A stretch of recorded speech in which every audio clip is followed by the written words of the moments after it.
Hello, progressive kids. Welcome to Progressive Mantra. Here I am with your fourth chapter, Bholi, code number 302. Bholi is a short story written by renowned Indian author K. A. Abbas. It tells the poignant tale of girl named Sulekha. यानी भोली का दूसरा नाम क्या था? Sulekha. Majorly called Bholi, who faces societal challenges due to her physical disfigurement and limited intelligence. ऐसा कहा गया है. To be very clear, she was physically disfigured. Yes, वो visible था, लेकिन वो mentally इतनी अच्छी नहीं है या उसकी इंटेलिजेंस जो है वो कम है. वो आप नहीं कह सकते जब तक आप उसको जज नहीं करो. ठीक है. The story explores themes of education, self empowerment and societal expectation as Bodhi embarks on a journey of self-discovery and transformation. यानी यहाँ पर एजुकेशन के बारे में बात करी गई है, self empowerment which comes from education and societal expectation क्या है एट द सेम टाइम. और भोली यहाँ पर क्या एम्बार्क करती है? एम्बार्क का मतलब starts of on a journey of self discovery and transformation, यानी बदलाव, टोटल ट्रांसफॉर्मेशन, यानी ड्रास्टिकली उसके अंदर चेंज आया. क्यों आया? Because of education. Through the character of बोली, Abbas sheds light on struggles faced by marginalized individuals on a traditional society and transformative power of education and self-confidence. यानी वो लोग marginalized मतलब जो मेन स्ट्रीम में नहीं है, they are in villages, they have traditional यानी old thoughts in the society, and the transformative power of education and self confidence, जो यहाँ पर वो बताने की कोशिश कर रहे हैं author K A Abbas. The story captures the readers empathy. Readers empathy मतलब जब आप इसको पढ़ना शुरू करोगे तो आपको खुद ऐसा लगेगा कि यू पिटी होली, यानी आपको उसके ऊपर तरस आएगा, आप समझोगे उसकी प्रॉब्लम को खुद. एम्पैथी का मतलब when you understand someone's problem yourself while listening to others problem. As it unfolds मतलब सामने लाना, Holly's journey from a timid girl, shy girl, to a more confident and empowered young woman. यानी the story starts from a girl named Boli and ends to a woman named Sulekha. दोनों same है, बोली और सुलेखा, लेकिन उसको भोली क्यों कहा जाता था? Because she was timid, she was disfigured, she stammered. उसको बहुत सारी फिजिकल प्रॉब्लम्स थी और उसकी वजह से उसका कॉन्फिडेंस कम था, तो उसको इसलिए भोली कहा जाता था. लेकिन वो सुलेखा बन के निकली जब उसने अपनी लाइफ में एक काफी बोल्ड स्टेप लिया. वो क्या था वो आगे हम स्टोरी में पढ़ेंगे. Fine. Now next is the section number 1. Her name was Sulekha, but since her childhood everyone had been calling her Bholi, the simpleton. Simpleton का मतलब सीधी सादी, एकदम सिंपल, मतलब जिसको कोई हेर फेर ना आता हो, जिसको ये ना पता हो कि उसको चालाकी से किसको कैसे जवाब देना है, कैसे उसके साथ डील करना है. तो बहुत सिंपल सी लड़की, चुपचाप रहने वाली, वो आप इमेजिन करो अपने दिमाग में भी, और बहुत प्यारी. ठीक है. क्यों? क्योंकि कोई भी उसको परेशान करता था तो वो उसको उल्टा जवाब नहीं दे पाती थी, परेशान नहीं कर पाती, तो अपने आप में वो बहुत ही प्यारी और सिंपल सी लड़की थी. तो यानी उनके फादर का नाम यहाँ पर है नंबरदार Ramlal. When she was 10 months old, she had fallen off the cot on her head and perhaps it had damaged some part of her brain. Sir के बल, and she damaged some parts of her brain, यानी उसके brain में चोट आई. That was why she remained a backward child and came to be known as भोली. ये reason था कि उसको भोली कहा गया, क्योंकि उसके दिमाग में थोड़ा सा असर पड़ गया होगा, सो उसको भोली बोला, उसको सिंपलटन समझा गया. लेकिन बात कुछ और थी, आगे हम समझेंगे. At birth, the child was very fair and pretty. She was very fair and pretty like all other brother sisters, but she was 2 years old. She had an attack of smallpox. Smallpox में मतलब चेचक के दाग उसके face पे पड़ गए थे. स्मॉल स्मॉल फेस पे ब्लैक ब्लैक दाग पड़ जाते हैं इस प्रॉब्लम में, तो फेस उसका जो था वो खराब हो गया था. Only the eyes were saved. but the entire body was permanently disfigured by deep black pock marks. उस टाइम पे बीमारी चलती थी क्योंकि लोग पुराने ख्यालात, गरीब, उस टाइम पे इतनी मेडिसिन का भी नहीं उनको पता था। सो ये प्रॉब्लम जो थी जिनको हो जाती थी उनको मार्क्स पड़ जाते थे, उनमें से एक भोली थी, उसकी पूरी बॉडी पे ब्लैक पॉक मार्क्स पड़ गए थे। अब ये होने की वजह से उसका कॉन्फिडेंस भी, दो प्रॉब्लम्स देखो उसके सामने आ गई। पहली, वो नीचे गिर गई कॉट से तो उसको ब्रेन में प्रॉब्लम आ गई। दूसरा, उसको ब्लैक पॉक मार्क्स थे। सो दोनों प्रॉब्लम्स की वजह से उसका कॉन्फिडेंस जो था वो कम हो गया ऑटोमेटिकली।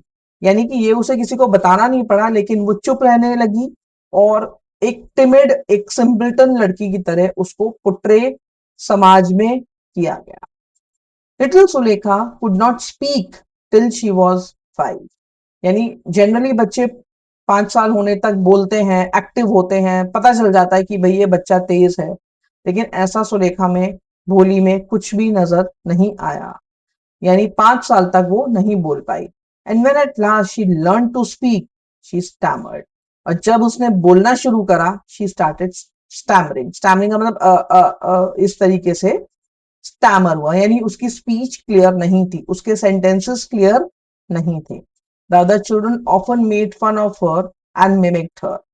यानी बाकी और बच्चे जो थे उसको मिमिक्री यानी उसको इमिटेट करते थे, उसकी नकल उतारते थे और उसका मजाक उड़ाते थे। As a result she talked very little. ये सब चीजें जो थी उसके कॉन्फिडेंस को खत्म कर चुकी थी। यानी इस वजह से वो कुछ बोलती नहीं थी। शी टॉक्ड वेरी लिटिल, कि कुछ बोलूंगी तो सामने वाला भी मेरे से बात करेगा और मुझे जवाब देना नहीं आएगा। ये अंदर ही अंदर वो बहुत परेशान थी अपनी इन प्रॉब्लम्स की। देखो इस पिक्चर में आप देखो, ये सारे बच्चे जो हैं होली को चिढ़ा रहे हैं, परेशान कर रहे हैं, just because she is disfigured, she had black marks on her body, and therefore result is that she is not speaking to anyone, she is just taking all the bad things from all the children। देखो मतलब ऐसा नहीं है कि वो खुश है, उसको फील हो रहा होगा, लेकिन अंदर ही अंदर वो बहुत ज्यादा दुखी है वो लड़की। सो देखते हैं आगे उसके साथ क्या होता है, कितना भगवान और इंसान उसका साथ देते हैं। Let's see. Ramlal had 7 children, 3 sons and 4 daughters, and the youngest of them was Bholi. It was a prosperous farmer's house and there was plenty to eat and drink। यानी कि रामलाल जो उसके फादर थे, उनके 3 लड़के थे और 4 लड़कियां थी। यंगेस्ट ऑफ देम वाज भोली, सबसे छोटी लड़की जो थी, सबसे छोटा बच्चा वो भोली थी। बहुत प्रॉस्परस फैमिली थी, बहुत अच्छी फैमिली थी, यानी अमीर लोग थे। And there was a plenty to eat and drink, यानी किसी चीज की कोई कमी नहीं थी। Plenty to eat and drink, खाने पीने को बहुत था। ऑल द चिल्ड्रन एक्सेप्ट भोली वर हेल्दी एंड स्ट्रॉन्ग। यानी भोली सबसे वीक थी, सबसे छोटी बच्ची थी सातों बच्चों में, बाकी सब उससे हेल्दी और स्ट्रॉन्ग थे। The sons had been sent to the city to study in schools and later in colleges। लड़कों को कॉलेज में, स्कूल्स में भेज दिया गया पढ़ने के लिए। Of the daughters, Radha सबसे बड़ी, the eldest, had already been married। The second daughter, Mangla's marriage had also been settled। And when that was done, Ramlal would think of third Champa। यानी तीनों लड़कियां जो थी वो सेटल हो गई थी almost. Radha was married, second daughter Mangala was settled, and third के लिए बात चल रही थी। They were good looking and healthy girls and it was not difficult to find bride grooms for them. यानी उनके लिए ब्राइड रूम्स का मतलब दूल्हे ढूंढना मुश्किल नहीं था, क्योंकि कोई प्रॉब्लम ही नहीं थी। अमीर फैमिली की लड़कियां थी और हेल्दी थी, गुड लुकिंग थी, तो कोई भी प्रॉब्लम नहीं थी। But Ramlal was worried about Bholi, the fourth daughter। She had neither good looks nor intelligence। ना ही उसकी लुक्स अच्छी थी, ना ही वो इंटेलिजेंट थी। ऐसा उन्होंने सोचा कि वो इंटेलिजेंट नहीं है। मैं बार बार इस चीज पे इसलिए जोर डाल रही हूं बिकॉज आगे ये कनेक्ट बनेगा, फिर आपको और अच्छी तरीके से समझ में आएगा। ठीक है।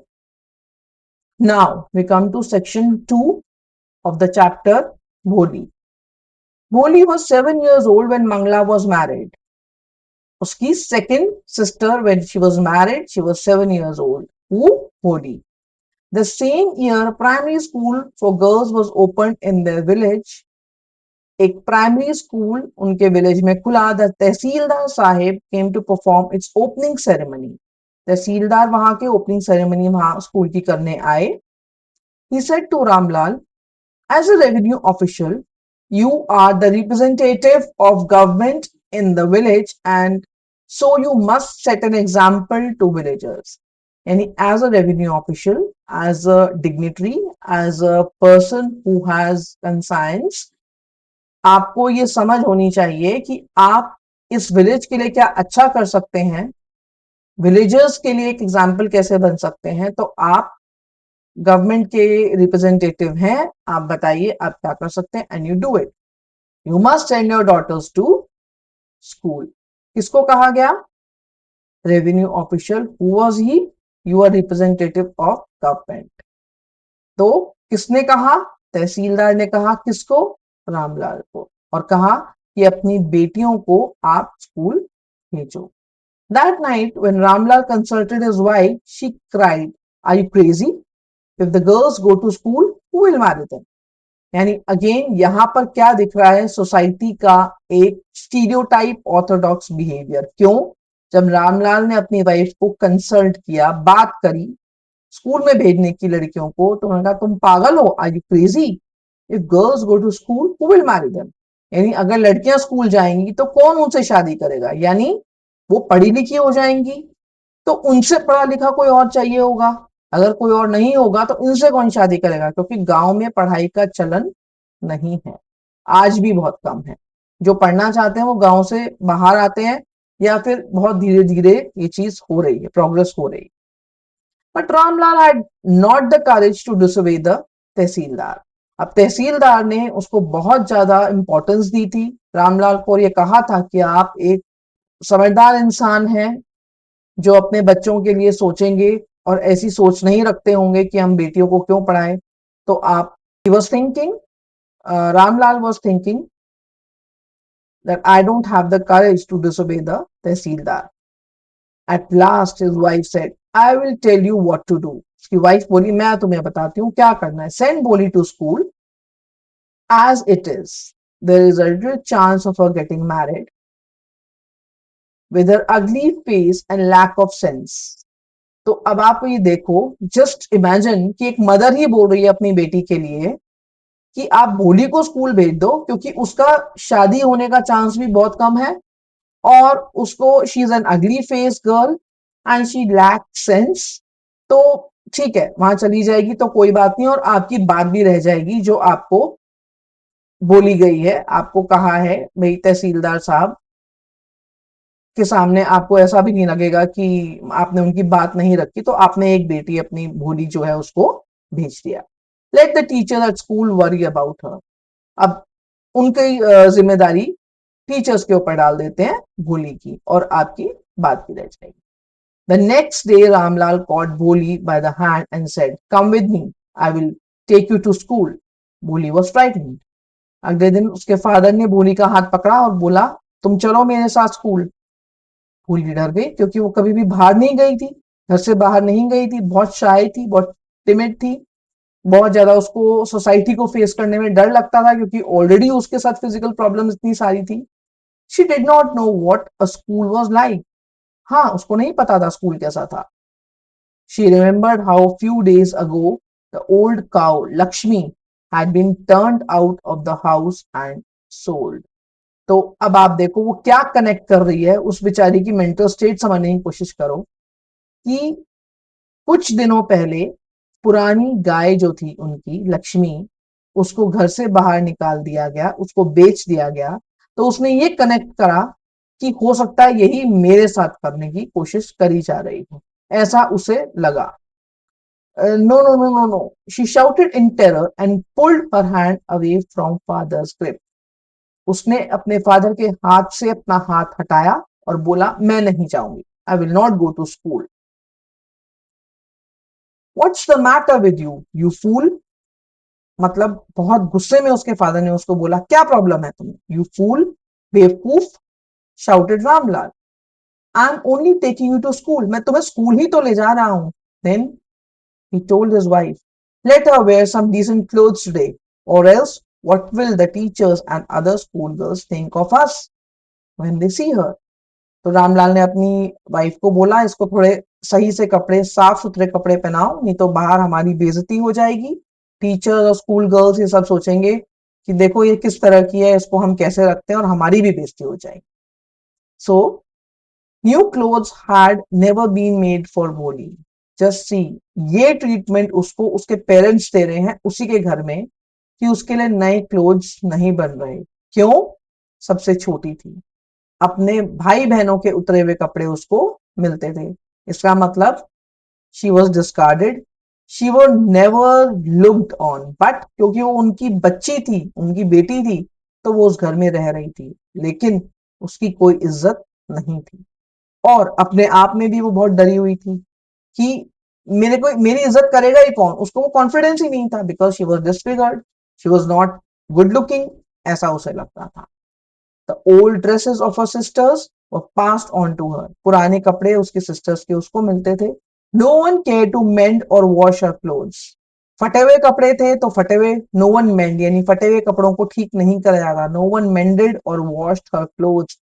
कोई उसके कपड़ों को नहीं धोता था. But today she was lucky to receive a clean dress which had shrunk after many washings and no longer fitted Champa. Champa third sister थी.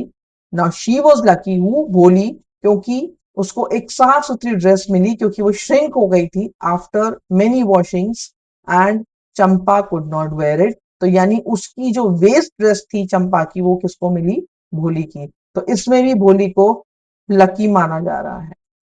She was even bathed and oil was rubbed into her dry and matted hair.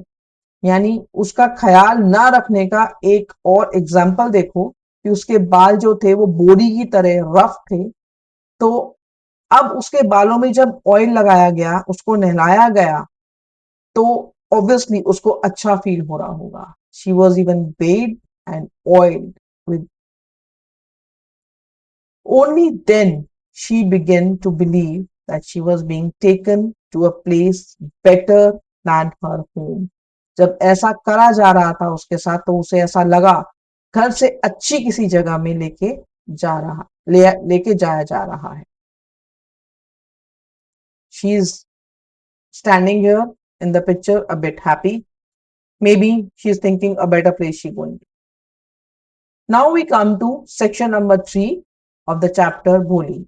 When they reached the school, the children were already in their classrooms. Ramlal handed over his daughter to the headmistress. Already वहां पर बच्चे आ चुके थे जब भोली को लेकर गए, क्लासरूम में बैठे हुए थे, और रामलाल ने अपनी डॉटर को हैंड ओवर कर दिया स्कूल की हेडमिस्ट्रेस को. Left alone, the poor girl Left alone, the poor girl looked about her with fear-laden eyes. जब हेडमिस्ट्रेस को हैंड ओवर करा रामलाल ने अपनी बेटी को, भोली को, और उसको छोड़ के चले गए, तो left alone the poor girl. Poor यहां पर पैसों से पुअर नहीं, बेचारी लड़की. Looked with her with fear laden eyes, यानी एकदम डर से भरी हुई आंखों से उसने देखा कि अब मेरे साथ क्या होगा, क्योंकि उसको कुछ पता ही नहीं था. बिल्कुल नई दुनिया में आ गई थी वो.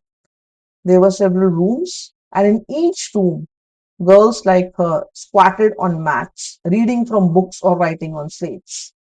काफी सारे रूम्स थे वहां पर, वहां सब लड़कियां नीचे मैट्स के ऊपर बैठी थी, and they were reading the books and writing on the slates. The headmistress asked Boli to sit down in a corner in one of the classrooms. एक क्लासरूम में उसको बिठा दिया गया एक कोने में. Boli did not know what exactly her school was like and what happened there, but she was glad to find so many girls almost of her own age present there. यानी उसको कोई आइडिया नहीं था, इससे पहले वो school नहीं गई थी, कि स्कूल कैसा होता है. लेकिन उसने अच्छा लगा उसको देखकर कि वहां पर ऐसी काफी लड़कियां थी जो शायद उसकी खुद की एज की थी, जो वहां पर प्रेजेंट थी इन the classroom. She hoped that one of these girls might become her friend. क्योंकि भोली से कोई बात नहीं करता था, कोई ध्यान नहीं देता था, तो उसको ऐसी उम्मीद लगी कि शायद इनमें से कोई एक मेरी फ्रेंड बनेगी.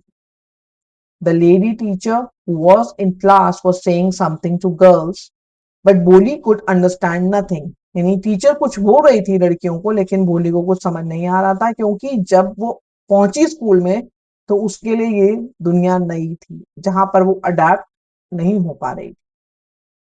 She looked at the pictures on the wall. Wall के ऊपर पिक्चर्स लगी थी, वो देख रही थी.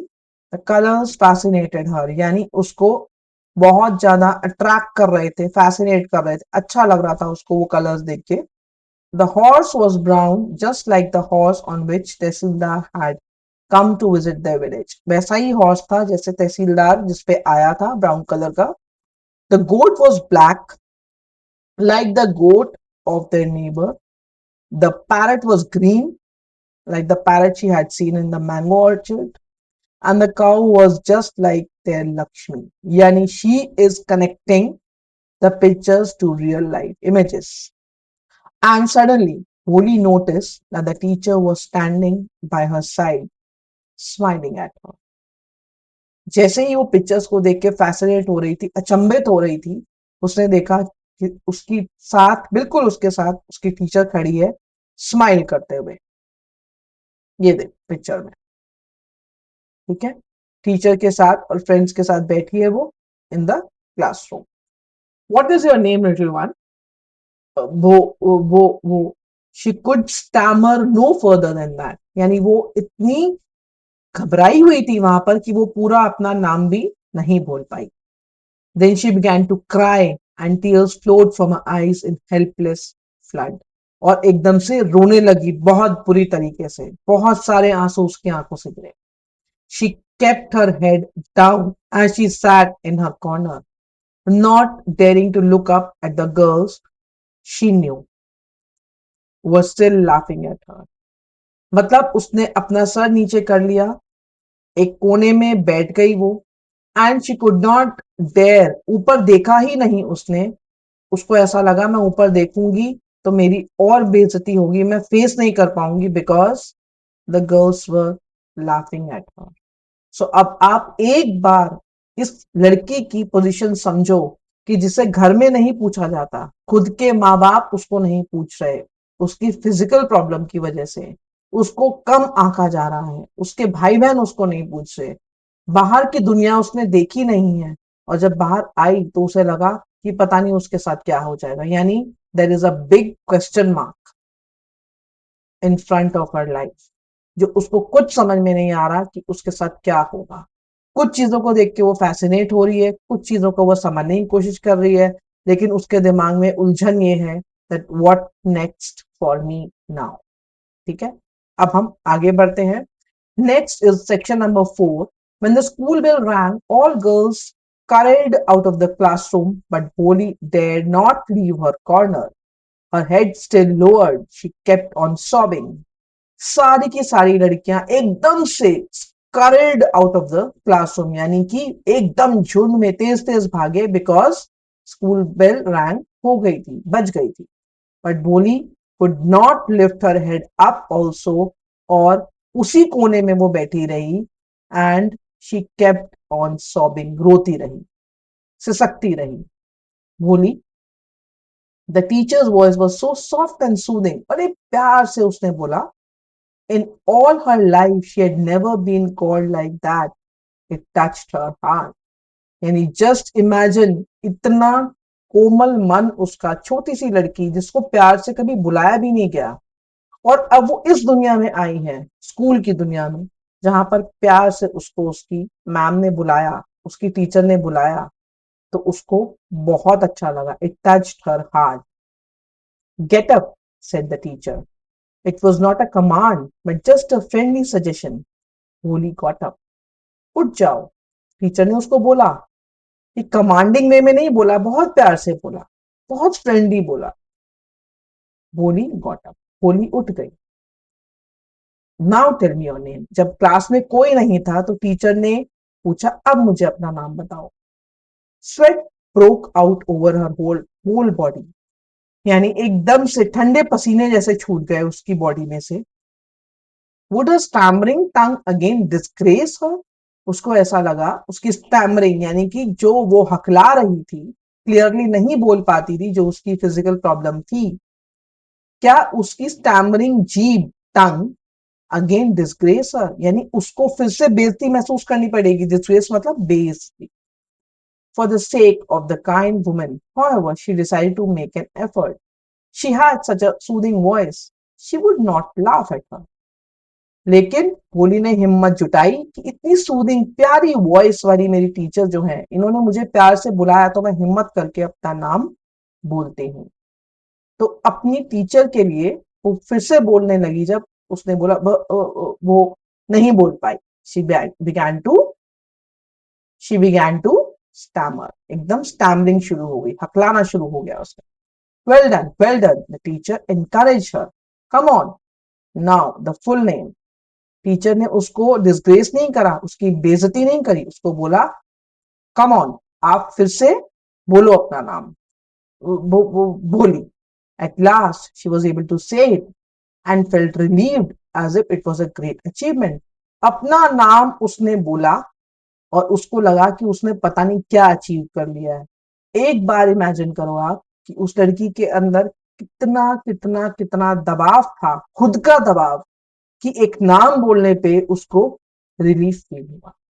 सो just imagine her situation. Well done the teacher patted on her affectionately. Patted मतलब उसकी पीठ थपथपाई खुशी से and said, put the fear out of your heart and you will be able to speak like everyone else. आप अपने अंदर से डर निकाल दो, आप सबकी तरह बोलने लग जाओगे। ऐसा टीचर ने उसको बोला। Holi looked up as if to ask, really? Holi ने सिर्फ देखा अपनी टीचर को और आंखों से ही पूछा कि ऐसा हो सकता है, यानी रियली, सच में? Yes, yes, it will be very easy. We just come to school every day. Will you come? Holy nodded. No, say it aloud. Yes, yes, it is going to be very easy. हाँ, बहुत easy है। आप रोज school आना तो आप ये सब बोल पाओगे, कर पाओगे। होली नॉडेड। नॉडेड मतलब उसने सर हिलाया। तो टीचर ने बोला नो, से इट अलाउड, जोर से बोलो। Yes, and Holi herself was astonished that she had been able to say it. यानी घर में उसको बोलने की भी आदत नहीं थी। यस, बोलने के बाद पूरा ये शब्द बोलने के बाद वो अपने आप पे ही अचंभित हो गई। Didn't I tell you, now take it. Didn't I tell you, now take this book. मैंने कहा नहीं था, नाउ टेक दिस बुक। इस बुक को लो। The book was full of nice pictures and pictures were in color.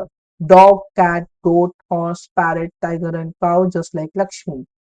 And with every picture was a word in big black letters. यानी कि पूरी की पूरी जो बुक थी, it was full of pictures, colours. तो उसकी जिंदगी में क्योंकि रंग नहीं थे, डिप्रेस थी, अब कलर्स जो हैं किसी भी तरीके से वो देख रही है, लेकिन उसके अंदर इम्बाइब हो रहे हैं, आ रहे हैं। सो उसको अच्छा लग रहा है। इन 1 month you will be able to read this book, then I will give you bigger book.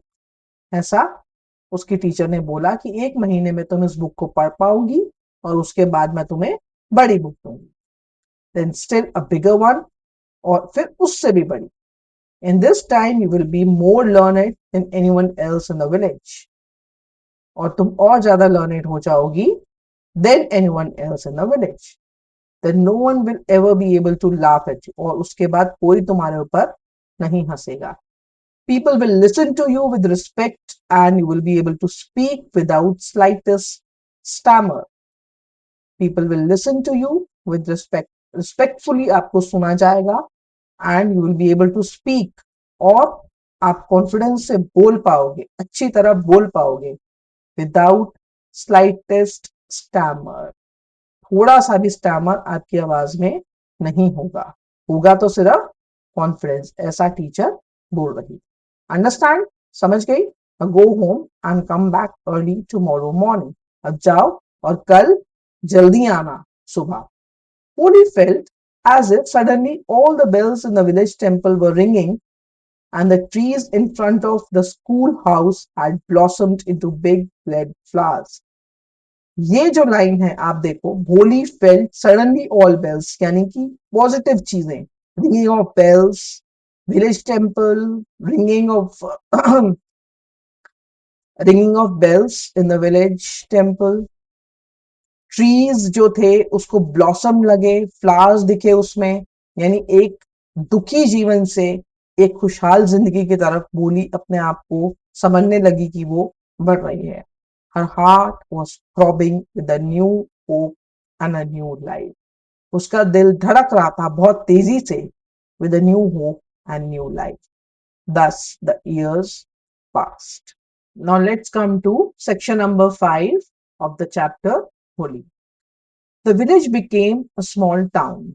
So अब एक अपग्रेडेशन हो गई विलेज में, एक वो स्मॉल टाउन बन गया, बिकॉज वहां पर स्कूल आ गया था और सारी डेवलपमेंट्स भी हो रही होंगी. The little primary school became a high school. Now the primary school यानी छोटे बच्चों का school, it became high school, बड़े बच्चों का school. They were now a cinema under a tin shade and cotton ginning mill. मैंने कहा और भी डेवलपमेंट हो रही है, यानी कि वहां पर एक छोटा सिनेमा हॉल जो टिन शेड के अंदर ही था लेकिन था. अ कॉटन गिनिंग मिल, छोटी सी कॉटन गिनिंग मिल थी. The mail train began to stop at the railway station, यानी रेलवे स्टेशन भी आ गया. So a development can be seen in the village. One night after dinner Ramlal said to his wife, then shall I accept Vishambar's proposal. एक रात रामलाल ने अपनी wife को बोला, क्या विशांबर का प्रपोजल मैं एक्सेप्ट कर लूं? Yes certainly, his wife said. Holy will be lucky to get such a well-to-do bridegroom. अब आप यहाँ पर एक चीज का ध्यान देना कि ये बात मदर बोल रही है कि आप अपनी बच्चे को कहां पर डाल रहे हो, किस प्रॉब्लम में डाल रहे हो आपको खुद नहीं पता, लेकिन क्योंकि आप एक सुपरस्टिशियस ऑर्थोडॉक्स लेडी हो तो आप जो कर रहे हो सही या गलत, आपको वो सही ही लग रहा है, बट वो बिल्कुल गलत है. यानी ओवर एज मैन के साथ होली की शादी करना जस्ट बिकॉज सामने से रिश्ता आया है, या चलो कर देते हैं for the heck of it, बिना सोचे समझे कि आपकी बच्ची के साथ क्या होगा, उसकी लाइफ आगे क्या होगी, I don't think is a wise decision from the parents point of view, specially the mother who herself is a woman. तो उसने क्या बोला, Holi will be lucky to get such a well to do bridegroom, यानी उसको ऐसा बढ़िया पैसे वाला जब एक दूल्हा मिलेगा तो वो उसके लिए बहुत अच्छी बात है. क्यों? क्योंकि भोली तो अगली थी, भोली तो बिल्कुल बेकार थी दिमाग से, तो अब इसके लिए ये परफेक्ट मैच है. बिना देखे ये डिसीजन, ये वर्डिक्ट मदर ने दे दिया. A big shop, a house of his own, and I hear several thousand in the bank.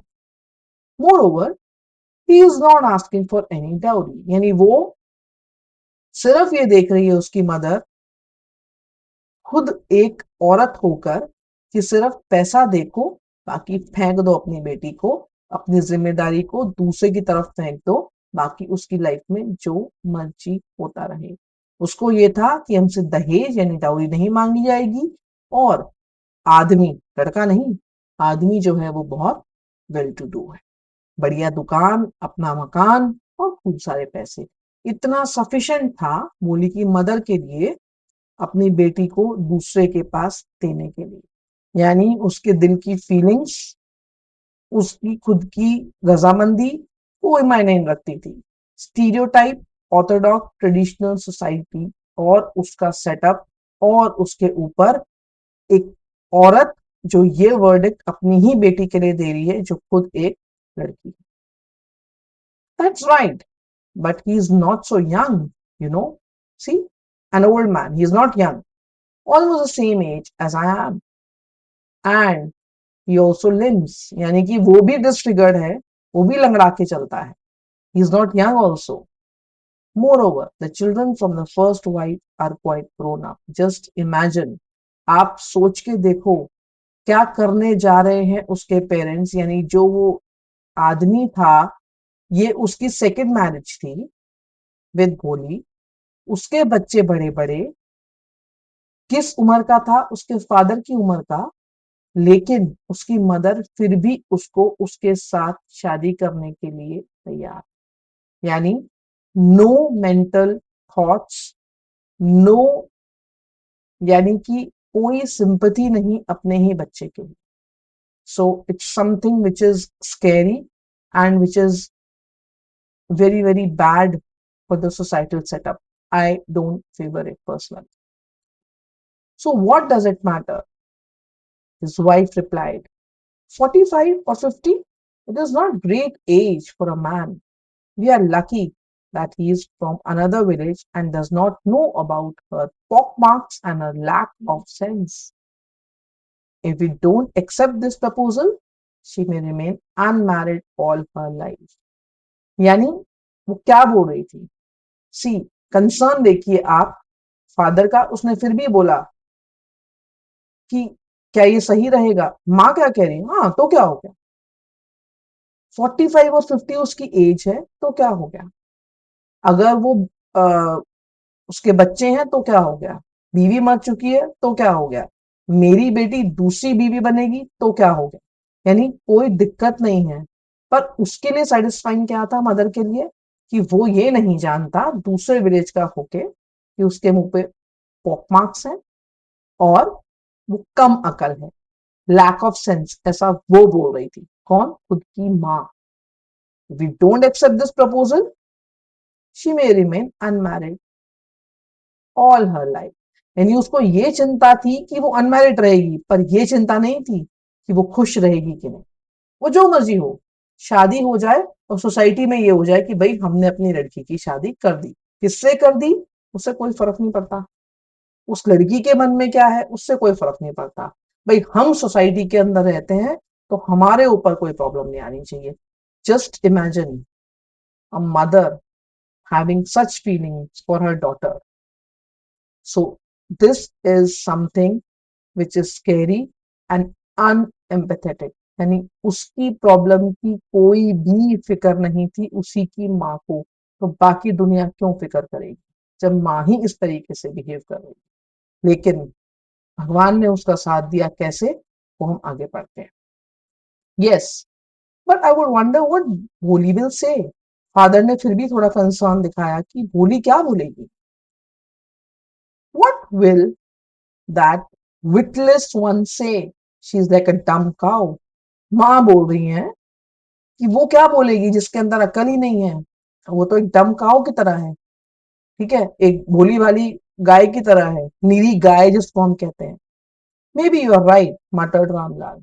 चलो फादर कन्विंस्ड हो गए। हाँ ठीक है ठीक है, तुम सही कह रही होगी, ऐसे रामलाल जी उनके पिताजी बोल रहे हैं। ठीक है, बहुत बढ़िया है जी, बहुत बढ़िया मैच है, इससे बढ़िया मैच उसे नहीं मिल सकता।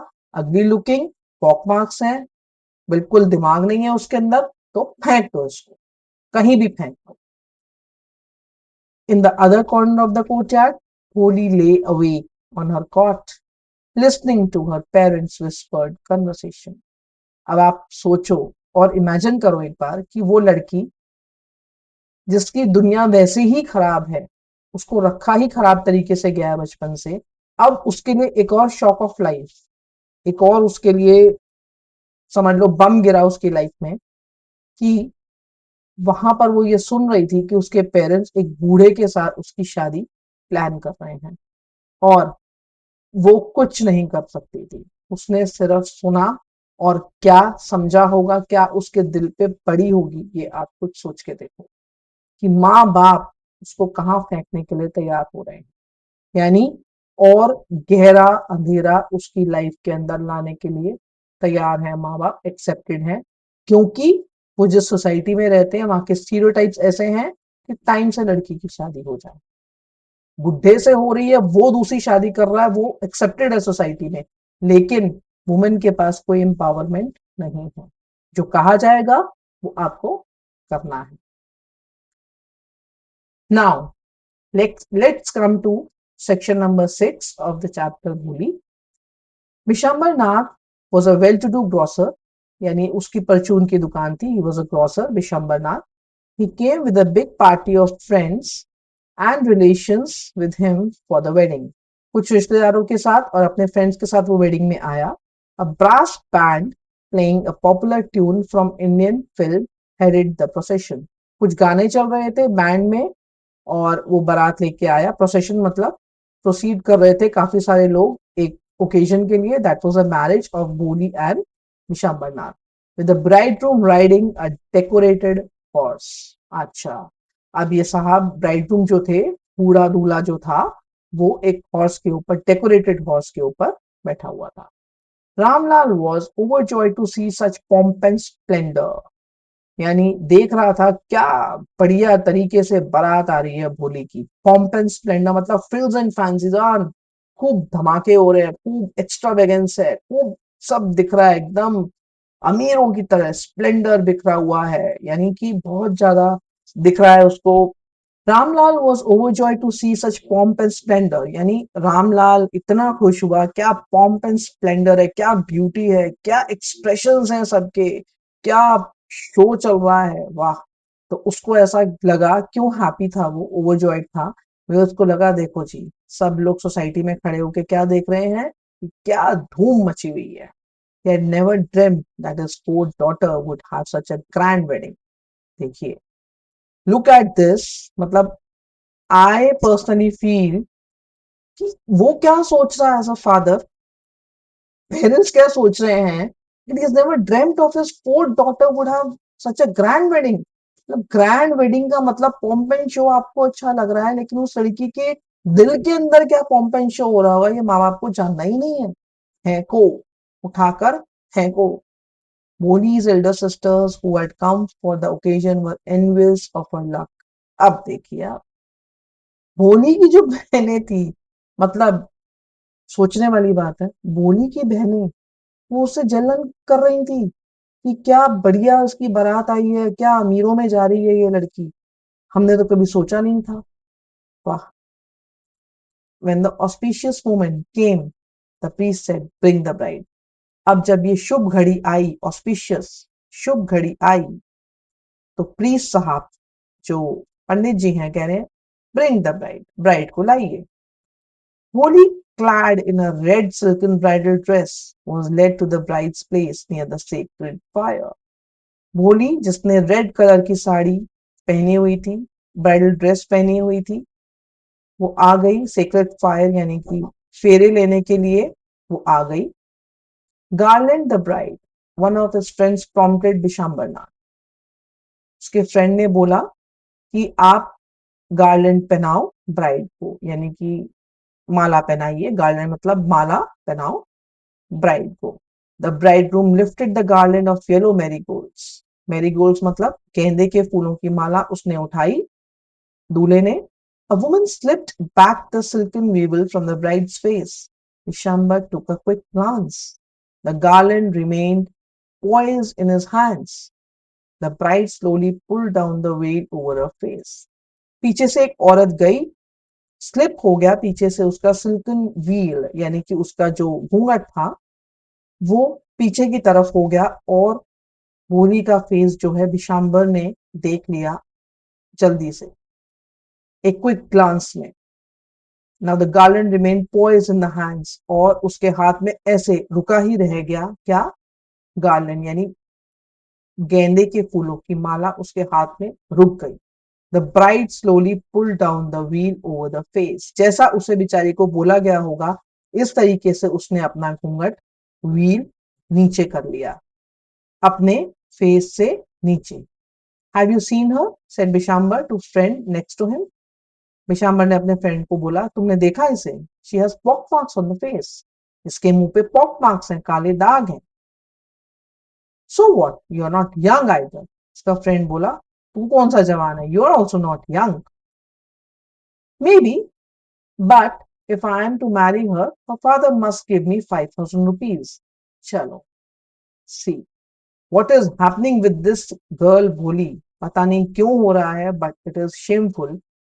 अब बिशाम्बर जी कहते हैं, चलो जो भी है, अगर मैं इससे शादी करूंगा तो इसके फादर को मुझे 5,000 रुपए देने होंगे। क्यों? क्योंकि मैं इस तरह की लड़की से शादी कर रहा हूं। ये उसने एक शर्त रखी, यानी कि एक डील समझो इसको आप।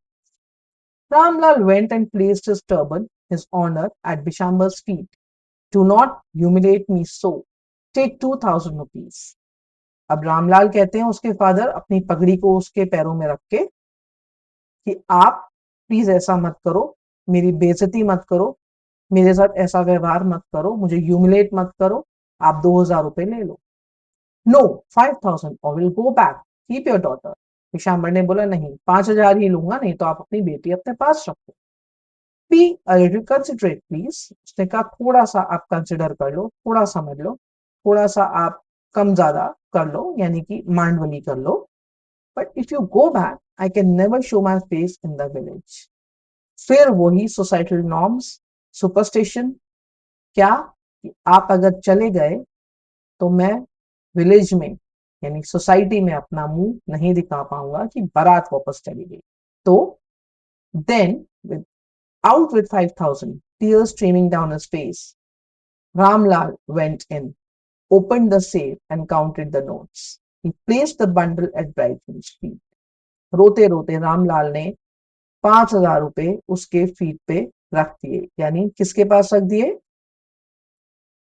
पिशाम्बरनाथ के पास रख दिए उसके पैरों में, और उसको कहा कि आप बारात वापस मत लेके जाओ, रोते रोते। On Bishamber's greedy face appeared a triumphant smile. Bishambar के अब बिशाम्बर कौन था? Bride room. शर्त रखी, शर्त पूरी हुई, तो उसके फेस पे उसकी ग्रीडीनेस आ गई। यानी क्या था वो? On Bishamber's greedy face appeared a triumphant smile. Bishambar के ग्रीडी फेस पे यानी लालची फेस पे एक मुस्कान आई, जो कि वो होती है ना चालाकी वाली smile. He gambled. He had gambled and won. Give me the garland, he announced. He gambled यानी उसने सौदा कर लिया और वो जीत गया, और फिर उसने बोला लाओ मुझे माला दे दो, मैं इसे पहना देता हूँ। Once again the wheel was slipped from the bride's face, but this time her eyes were not downcast. अब देखिए, there is the twist in the story, and this is the power of education. क्योंकि भोली school गई थी, क्योंकि वहां उसका confidence boost हुआ था, क्योंकि वहां पर उसको जिंदगी के रंग दिखे, एक अच्छी टीचर जो उसको समझा रही थी, उसके साथ खड़ी थी, तो उसकी लाइफ में ये ट्विस्ट, डिसीजन टेकिंग ट्विस्ट कैसे आया, वो अब आप समझना।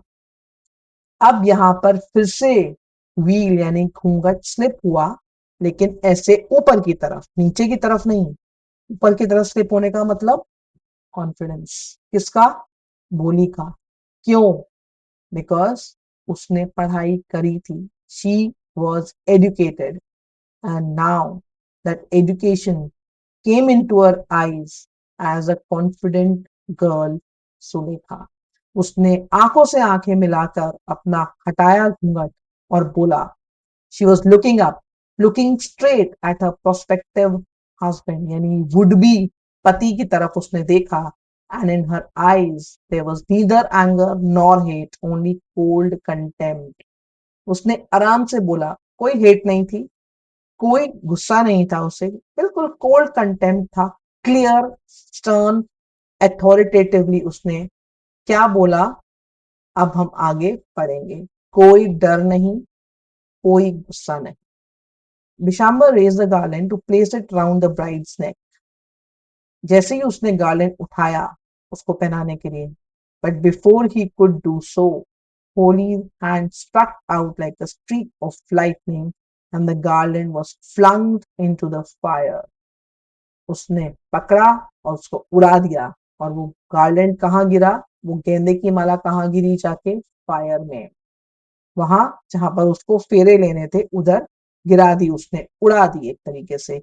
इसका मतलब था she was confident because now she was known to the world. कैसे? एजुकेशन की वजह से।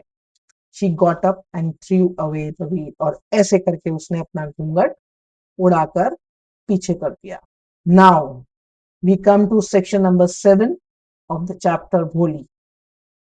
Pitaji, said Bholi in a clear, loud voice, and her father, mother, sisters, brothers, relations, and neighbors were startled.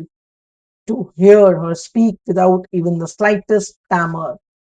उसने बोला पिताजी बहुत clearly. She never stammered. They were all starter, यानी हैरान रह गए उसके पेरेंट्स, उसके ब्रदर सिस्टर्स, सब रिलेटिव्स, गांव वाले, everyone saw that she never stammered and she said पिताजी. पिताजी take back your money, I am not going to marry this man. उसने क्लियरली अपना वर्डिक्ट दे दिया, अपना फैसला सुना दिया दैट मैं इससे शादी नहीं करूंगी, आप अपने पैसे वापस ले लीजिए. Ramlal Ramlal was thunderstruck. रामलाल खुद हैरान हो गया, उसकी तरफ देखने लगा, बहुत हैरान होकर स्टैंड एकदम रुका हुआ.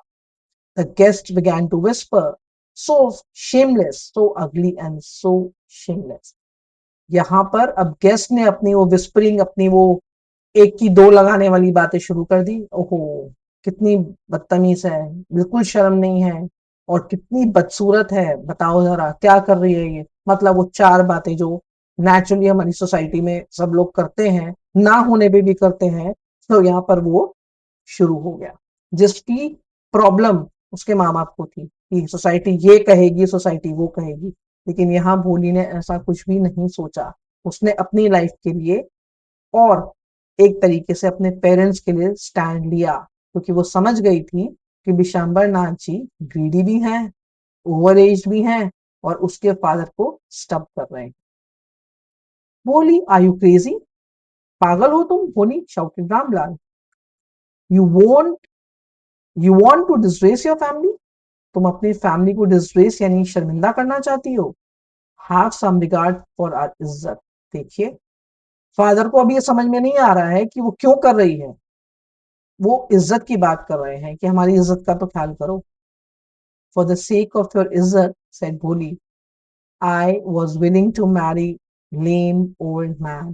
क्लियर बोली वो. See, that means now she is a open-minded girl. She can take decisions for herself just because she is educated.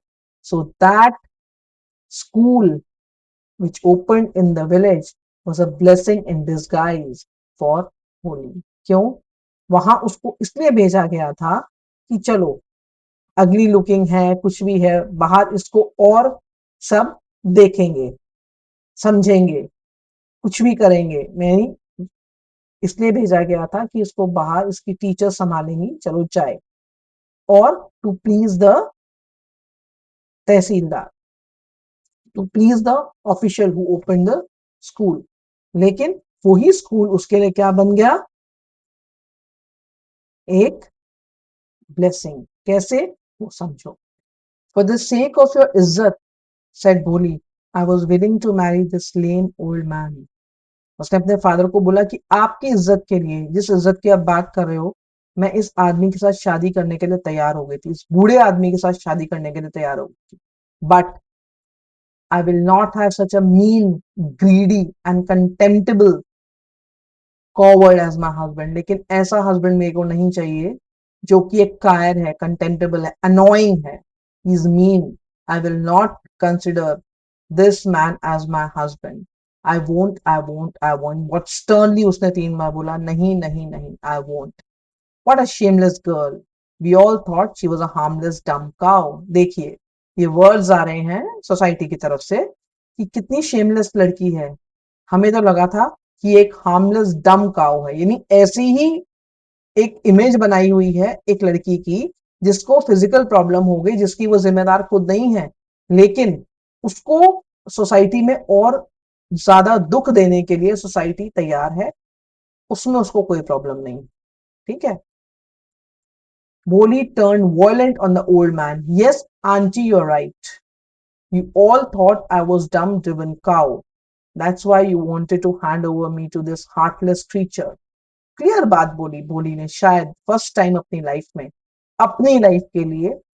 क्या कहा उसने? कि हाँ, मैं वॉयलेंट वॉयलेंट हो गई एकदम उस ओल्ड वुमन के ऊपर. आंटी आप बिल्कुल सही कह रहे हो कि मैं एक डम काउ ही थी, ऐसा आप लोग सोचते थे, इसीलिए आप लोग ये चाहते थे कि इस आदमी के साथ जिसका दिल ही नहीं है मैं चली जाऊं शादी करने के लिए. But I will not do so with my life. But now the dumb cow, the stammering fool is speaking. उसने खुद के लिए कहा, जो एक निरी गाय, डम काउ थी, स्टैमरिंग फूल, हकलाती हुई बेवकूफ लड़की, अब वो बोल रही है। Do you want to hear more? उसने उसे डांटा, और सुनना चाहते हो आप? Mishambarnath, the grocer, started to go back with his party. वो भागने लगा, जाने लगा. The confused bandsman thought this was the end of ceremony and stuck up a closing song. जो बैंड्समैन थे, जो बैंड बाजे वाले थे, उन्होंने सोचा कि खत्म हो गई है शादी और उन्होंने क्लोजिंग सॉन्ग लगा दिया. Ramlal stood rooted to the ground, his head bowed down and the weight of grief and shame. Ramlal को ऐसा लगा कि उसने कोई गलती करी है, कि उसका थॉट था, सोसाइटी ड्रिवन थे वो, और सर नीचे करके वो वहां खड़ा हुआ था, और जो दुख था उसके फेस पे, उसकी बॉडी लैंग्वेज में पूरा दिख रहा. The flames of sacred fire slowly died down. जो वहां अग्नि जल रही थी, जिसपे फेरे लेने थे, वो भी धीरे धीरे खत्म हो गई. एवरीवन वाज गॉन, सब चले गए. रामलाल टर्न टू भोली and said, But what about you? No one will ever marry you now. What shall we do with you? ये क्वेश्चन फादर कर रहा है. अब तुम्हारा क्या होगा? कोई भी तुमसे शादी नहीं करेगा. अब हम क्या करेंगे? और तुम्हारे साथ आगे लाइफ में क्या होगा? And Sulekha said in a voice that was calm and steady. मैंने आपको शुरू में ही बताया था कहानी के कि भोली सुलेखा बन गई है. सो अब सुलेखा बोली बहुत फर्म स्टेडी वॉइस में, डोंट यू वरी पिताजी, in your old age, I will serve you and mother, and I will teach in same school where I learned so much. Isn't it that right, ma'am? अब उसने क्या बोला? Clearly बोला और sternly, कामली बोला, पिताजी आप चिंता ना करें, आपकी और मम्मी की, माँ की मैं सेवा करूंगी आपकी ओल्ड एज में, और मैं कहीं नहीं जाऊंगी, और उसी स्कूल में पढ़ाऊंगी जहां पर मैं पढ़ी थी. अपनी मैम को बोला, मैं सही बोल रही हूँ ना ma'am? The teacher had all along stood in a corner watching the drama. Yes, Boli, of course. Yes, Boli, of course, she replied, and in her smiling eyes was light of deep satisfaction that an artist feels when he contemplates the completion of his masterpiece. The teacher was with Boli. She was happy कि जो उसने उसको सिखाया था education का, उसने पूरा example set करा, अपनी लाइफ के लिए स्टैंड लिया, अपने लिए एम्पावर्ड रही, और आगे सेल्फ डिपेंडेंट होने के लिए भी तैयार है. She has no regrets of this broken marriage, though she is happy, she is feeling powerful कि मैं अपने पेरेंट्स का सहारा बनूंगी आगे. और टीचर भी उसके साथ साथ हैप्पी है कि उसका एक कार्व करा हुआ मास्टरपीस बहुत बढ़िया तैयार हुआ है. एजुकेशन की पावर यही होती है कि जब आप कोई डिसीजन लें तो वो फर्म हो, सही हो, और सोसाइटी के बेनिफिट के लिए हो, ना कि सोसाइटी के दबाव में गलत डिसीजन जो है वो हमें अलग डायरेक्शन में, गलत डायरेक्शन में ड्राइव करें. Education always drives you towards the right direction, and this is the example, two example of Holi to Sulekha.